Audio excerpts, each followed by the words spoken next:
Seorang wanita mengungkapkan bagaimana hidupnya hancur setelah diperkosa oleh calon pengantin pria yang menikah dengan sahabatnya. "Sahabatku menikah dengan pria yang memperkosa aku hingga hidupku hancur," kata korban yang sebenarnya akan menjadi pengiring pengantin pada pernikahan sahabatnya yang bernama April. Pengantin pria bernama Daniel Hauer, 29, memperkosa korban pada Februari tahun lalu di rumahnya di Darlington, County Durham.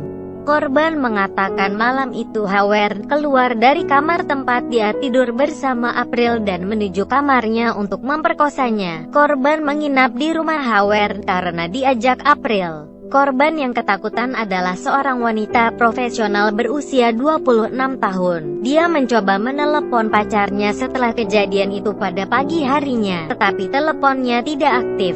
Korban kemudian pergi ke rumah sakit terdekat sendirian. Melihat keadaan korban, perawat langsung menghubungi polisi.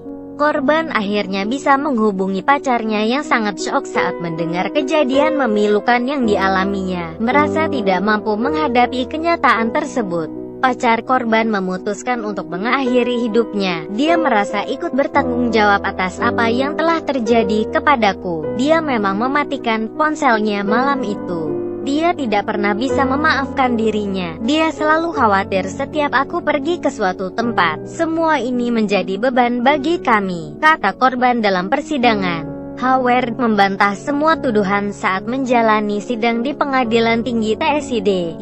Hauer mengarang cerita yang menurut pengadilan menggelikan, tidak punya perasaan dan menghina.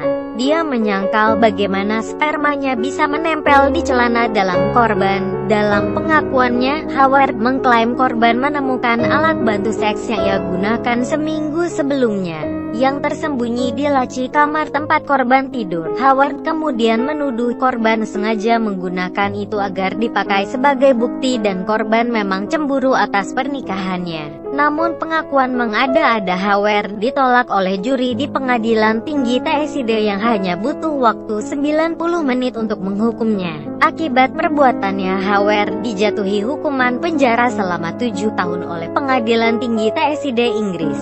Sementara itu April memilih menyangkal semua tuduhan kepada Hauer dan tetap menggelar pernikahan yang dilakukan 3 minggu sebelum suaminya itu disidang.